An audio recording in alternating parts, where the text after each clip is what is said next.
I'm Andrea Lutz. We do have an update for you this morning and this evening. The Amber Alert for Lucas Warner, which was issued out of Flathead County, has now been canceled.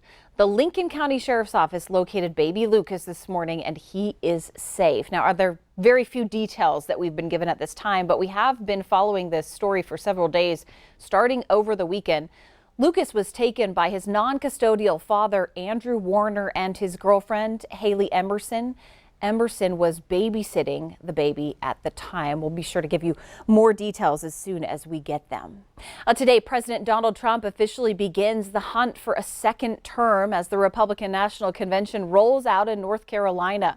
On night one of the RNC, President Trump was officially nominated as the Republican candidate for president. This, as a new poll shows, a majority of Republicans say being a Trump supporter is more important than being a Republican.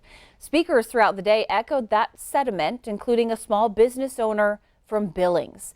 Tanya Weinriss owns Mountain Mud Espresso, thanked the president for helping her business stay afloat during the pandemic. Mountain Mud Espresso is the American story. A story not just for entrepreneurs, but for millions of hardworking men and women who are building their American dream every day. My company was one of the first to receive a PPP loan, and praise God, it has been a lifesaver. Not only were we able to keep every single employee, but we've been hiring weekly ever since. I am so grateful we have leaders like President Trump standing up for local businesses like mine. Senator Steve Daines also holding a convention watch party in Billings with his supporters and campaign volunteers. He believes Trump has solid support in Montana, and it could bode well for the senator's re-election hopes. Montanans want to elect a senator who's going to stand with President Trump. And my opponent, Steve Bullock, has said he's a single issue voter, and that is removing President Trump from office. I want to work with President Trump. Steve Bullock wants to remove him from office. Montanans will stand with President Trump. Daines says the president is keeping a close eye on Montana and could still come here to campaign. The race to become Montana's next governor, of course, is heating up, and the future of sales tax is at the heart of the issue. Democrat Mike Cooney and Republican Greg Gianforte are both adamantly opposed to the idea. But Cooney says Gianforte is lying. 18 years ago, while speaking at a governor's advisory council, Gianforte said that a sales tax could attract more businesses to Montana. But Gianforte told MTN he'd veto it if it ended up on his desk. Yet Cooney says his opponent can't be trusted. He's not telling the truth, and it's just that simple. He's trying to change now to protect his political career. I mean, let me put it this way. This is a guy who lied to the police after he assaulted a reporter. Why should Montanans believe him on anything? A committee in the state legislature is meeting today, in fact, to look at a sales tax option. However, the chairman of that panel says they're likely wasting their time, believes both candidates wouldn't support it. All right, turning to some fire news. The Lone Star fire in Yellowstone National Park is forcing the closure of the road from Old Faithful all the way to West Thumb. The only access to Old Faithful right now is from the north. Well, the fire is burning about 3 miles south of Old Faithful. It is estimated at 300 acres, started by lightning just this last Saturday.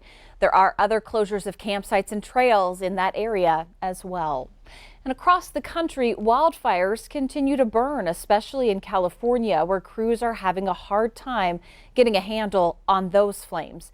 Thousands of Californians remain under evacuation order, and at least 7 people have died.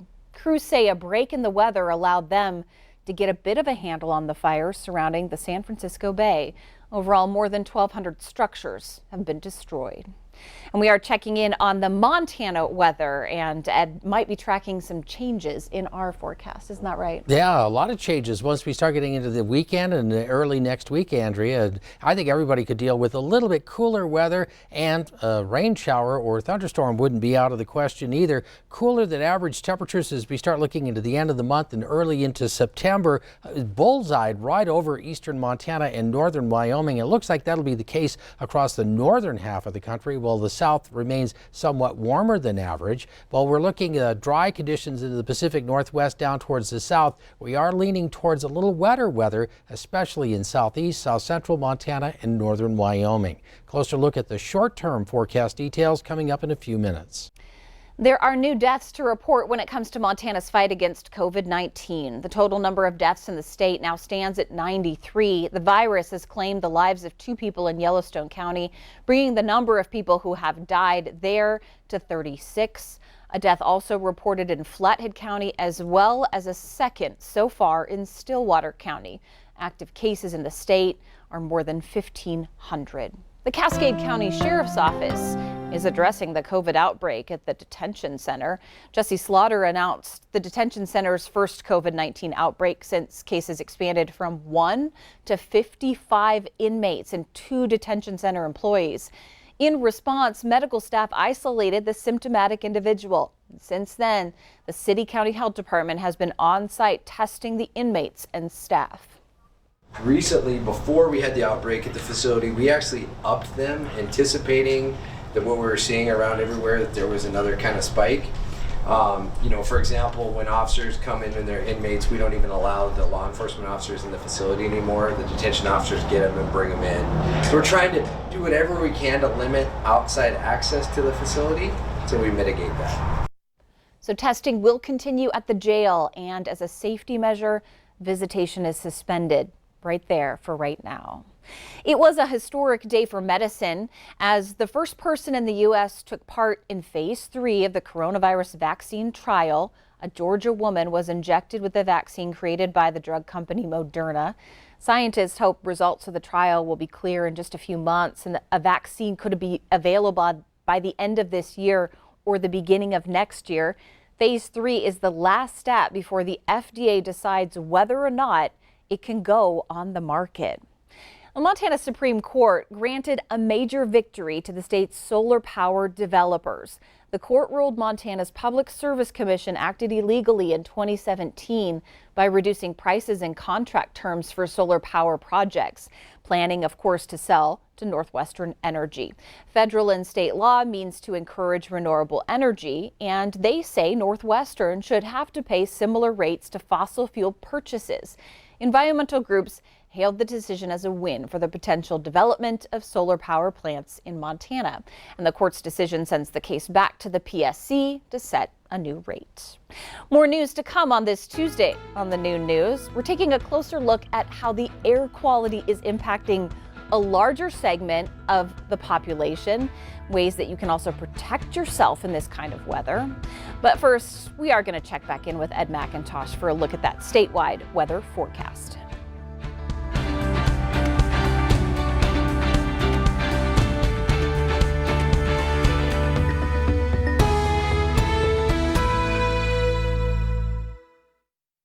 Storm Tracker weather starts now with meteorologist Ed McIntosh. Welcome back to the Noon News. Taking a look out towards Bozeman, you can see a lot of that smoky haze hanging around there. Towards Great Falls as the camera's shooting up, trying to catch a little bit of the sunshine. But again, we're dealing with a lot of smoke. And we'll look around the capital city as well, where some of that haze continues to remain. And in Billings, still looking a lot of smoke. It's become a lot more widespread over the course of the last 24 hours, moving up more and more towards the high line as well.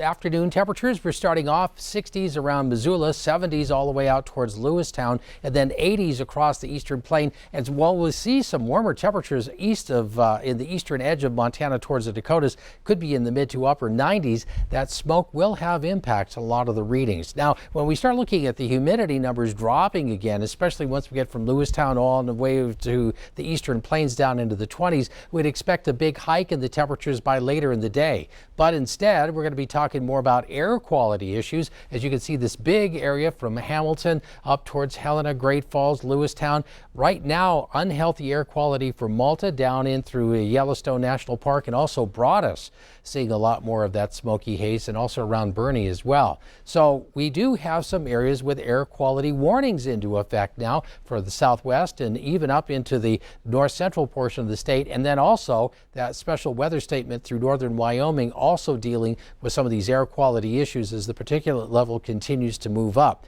Here's the setup as far as the weather goes. We're looking at this upper level system still dragging some of the clouds and the moisture up through Idaho into western Montana. At the same time, the red shaded areas show where those huge wildfires around San Francisco still producing quite a bit of smoke, and that's now blanketed Montana and much of northern Wyoming as well. So as we take it through the future, things look like they're going to get a little better. As the cooler air that I mentioned at the top of the newscast starts to move in, it'll start to move some of that wildfire smoke out by the time we start looking in towards Friday.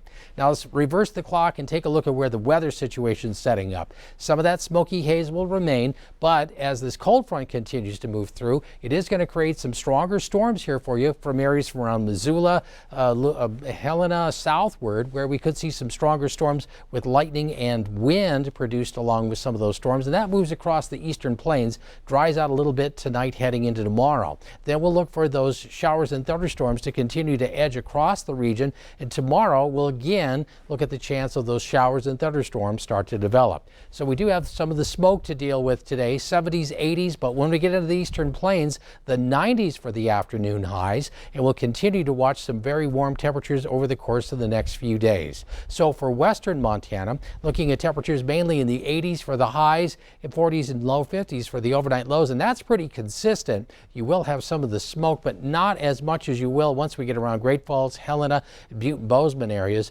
Temperatures stay mainly in the 80s through the end of the work week, with the overnight lows in the 40s and 50s. A few isolated showers and thunderstorms over the next couple of days. Butte and Bozeman, those hit and miss showers and thunderstorms over the next couple of afternoons. It does trend a little cooler on Thursday overall. And for areas of eastern Montana, we'll see temperatures stay into the 80s to low 90s, but a significant drop in the temperatures by the end of the weekend. There's a look at the weather. Back to you. All right, thanks, Ed. Most of that nasty haze that we're seeing on the horizon is, of course, coming from those wildfires hundreds of miles away that Ed just talked to us about. But meteorologist Russ Thomas has a little bit more on the wildfire smoke that's impacting our air quality and, for some, their health. As smoke from massive California wildfires continues to pour into western Montana, our air quality continues to take a hit. Our conditions in Missoula County are in the upper limits of moderate and occasionally tipping over into unhealthy for sensitive groups. The designation of unhealthy for sensitive groups impacts a larger segment of the population than many realize. It includes children, it includes the elderly, it's anyone with heart or lung disease, it's people with diabetes, it's people who are pregnant. It's a pretty significant portion of our population. It would seem that the best answer on how to avoid excessive wildfire smoke inhalation would be to stay indoors. However, Missoula City County air quality specialist Sarah Cofield says that smoke will find its way into your home. She says it's important to be proactive when keeping your home as smoke-free as possible. You can create cleaner indoor air spaces on a room-by-room basis with a portable air cleaner with a true HEPA filter in it, or you can make your own air cleaner using a box fan and a furnace filter. She adds it's important to do your homework to make sure you have the right type of filter. If you have to spend time outdoors, Cofield suggests taking it easy. If you are outside, try to avoid exerting yourself really heavily.